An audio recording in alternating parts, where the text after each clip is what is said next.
Hi guys, welcome back to the channel. My name's Mark. Back to kind of resuming normal service again. Had a couple of busy weekends there. I was being tidy and stuff, as I've said in my last video.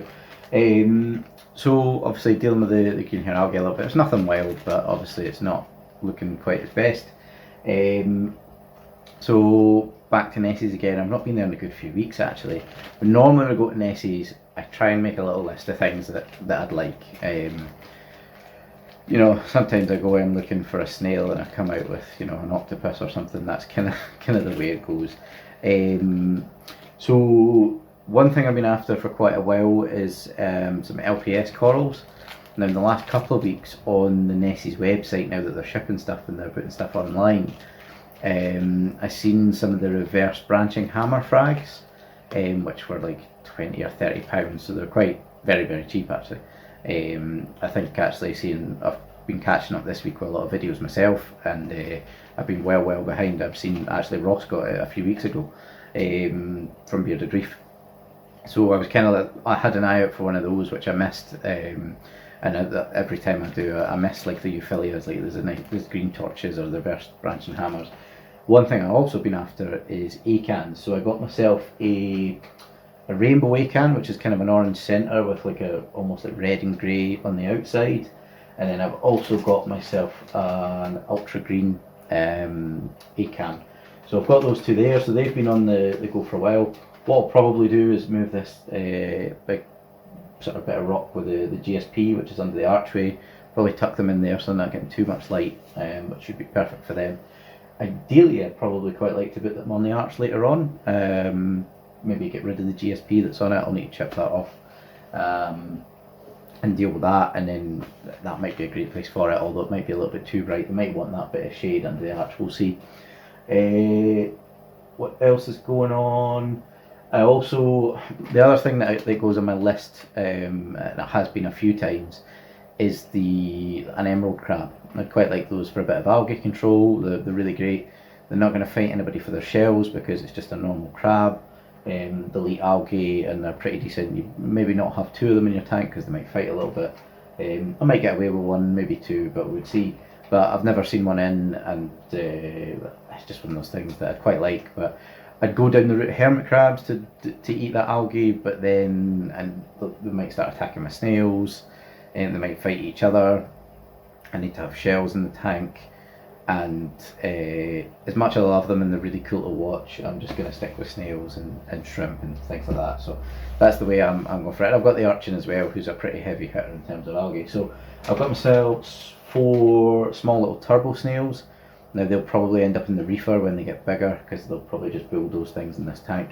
And I got myself another 4 ceriths just to bulk up things. So I didn't start too big with the cleanup crew. I've just kind of been adding more to it as long as there's plenty of food there. I'll keep buying them. I'll probably get into the point where it's about sort of self-sustaining.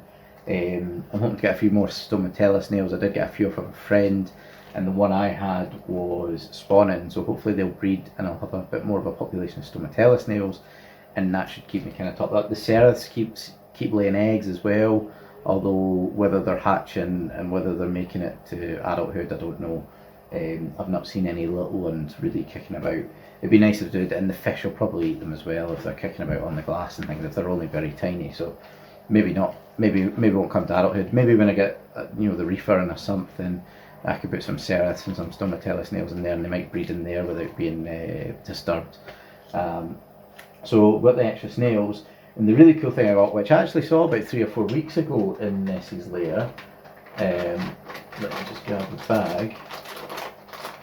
So let this sit a little second, you might settle down, is a little sea cucumber. Now, when he told me the price, I was like, that just makes me want to buy 2.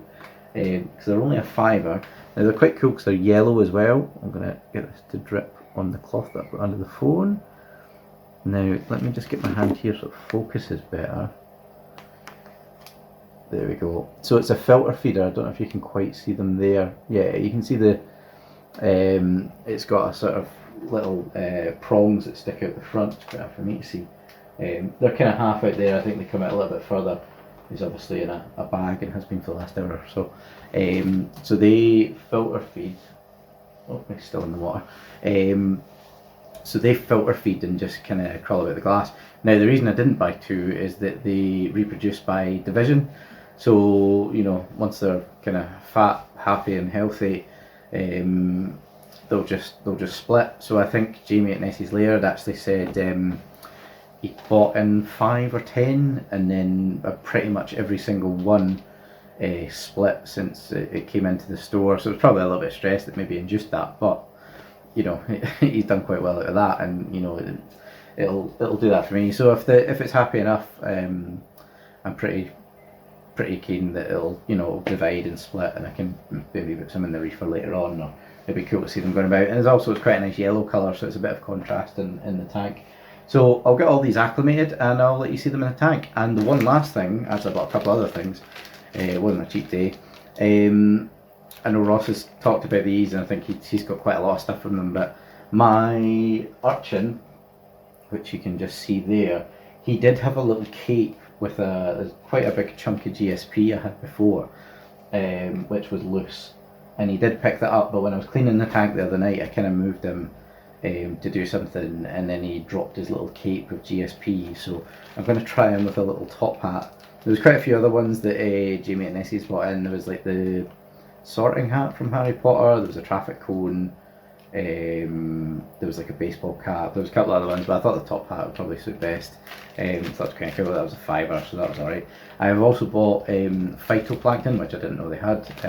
That came up I think in the stream the other night, and I was like, oh actually, might start dosing that, and it wasn't, I don't know how much it was actually, didn't ask. So that was fine. And I also bought 5 pouches of copepods, which is slightly cheaper if you buy them at 5, and I'll be feeding the copepods to the baby mollies that I've got there, so it's just a bit extra feeding for them. I don't have them in a breeding box or a trap or anything like that, so they're just kind of loose in the tank, so it's kind of target feeding them is a little bit harder. I'm just kind of letting stuff go in, so I thought if I'm going to feed a bit heavier, if I give them like pods every other day, then at least the pods will kind of still swim about, and they'll catch them at some point, which is probably, although I'm not too worried, live bearers do really well, to be fair. They'll eat, I'm just grinding up pellet food, so I'm pretty happy with the feed, but I thought it'd be nice to add in some extra copepods for them as well. So we'll get these acclimated and I'll let you see them all in the tank. So guys, here we are, purchases. I'll start with the easy ones. Now, just had to hold this over the urchin for maybe 30 seconds, a minute, and he's gripped onto the hat. So nice bit of kit there. I've got, where's the other turbo? He's off and away. Oh, there he is. So I've got my two of my turbo snails there, and one of the Sereths, and one of the other Sereths there that I've just added in the last 5 minutes. Got another Sereth up the back there. We'll come back to that. I've got 2 of my turbos, and then one of the other Sereths that I've just added today as well. So they've all been acclimated. I've got the whites on here, so it's looks a bit bright. And then my other 2 purchases, there we go. Absolute favourites there is my rainbow Acan on the left. So I had under heavy blues, it's very much an orange mouth, and then it's a sort of red and grey outer edge. And then I've got the ultra green Acan there. Let me just switch the whites off and see how we go. And that's it there. Oh, actually the colour looks really, really good. I mean, I've literally just popped these in, wiped down the tank a bit, and got the camera out. So really, really happy with that. There's actually a touch of green in the centre of that one as well. So we've got a sort of an orange and green mouth. Oh, you can see it on the other one slightly. A couple of highlights. So I better watch the glass. Yeah, so orange green. I think there's a bit of sand in one of them as well. Might give that. Yeah, there's a good couple of bits of sand there. I can see it with my naked eye a bit better. I'll get that off later.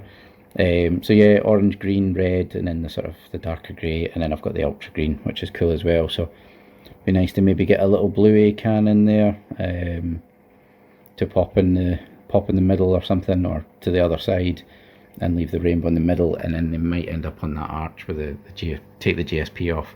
This is what my urchin was using before. I've just flipped that over. It's been upside down in the sand bed, so looks like a little touch of cyano or something. But it's been riding about on the urchin for the last couple of weeks, so it's not maybe at the best conditions. So I've just moved that. I might chip that off the archway, and excuse, there's a little bit of cyano appears there. Is it cyano? I think it's just algae. That's because it's under the blues. It looks like cyano. It's not cyano. And then I've got this cracking bit of GSP. Now probably these GSPs are going to end up on this side wall once again. I remove that rack and things. And then the other weird and wonderful, which is there, is the sea cucumber. Now it's going to be hard to get a focus on this. Maybe go to the side would be the better way to do it. There we go. So it's a filter feeder. These little protrusions come out the front, the little bits of basically just filter feeds from the water. So once it's kind of, I think, fat and happy, it'll probably split and there'll be another one. Obviously that's just one there, that's the reflection on the glass. So that looks really, really cool. Nice bit of yellow to the tank. Obviously it's a kind of, the main body's grey, but it's good bits of yellow. They will come out further. You can see them starting to come out more now actually. I'll hang back a bit. So yeah, they'll start to come out more and it'll crawl about in the tank. I think that's just a bit of sand on the left hand side at the bottom. But they're starting to come out more and that'll filter feed. So that's a really cool addition, really, really happy with that. Lot of my excuse the focus. A lot of the zoas are looking quite nice. Again, we're dealing with a bit of algae on the frag rack, which I'm trying to deal with a slight hydrogen peroxide addition. But yeah, really super happy with the Acans. The colour is unbelievable. Now I've got the Orphec 15 and 20k lenses on this just now, and I've got just full blues on the lights. So but yeah, colours are really, really nice. Can't wait for them to fluff up and expand. And obviously these have been fragged in the last, I don't know, couple of months or a couple of weeks or something like that. So they're not at their best, and they've literally just gone in the water 5 minutes ago, or they've been acclimated and then gone into the tank 5 minutes ago. So looking really, really good for where they're at. So happy with that. I might end up tucking them either slightly under that arch or move this GSP because they're just at the edge of the tank just now, so hopefully they're not getting too much light, but I'll keep an eye on it. Or there's a little corner here that's quite shaded that I can pop them in. But yeah, really, really happy with that. But thanks for watching the video, guys. Give me a little like and comment below. What do you think? Do you have any Acans? Any tips on keeping them? Give me a little don't forget to subscribe. Give me a little like and a comment, and I'll catch you all next time.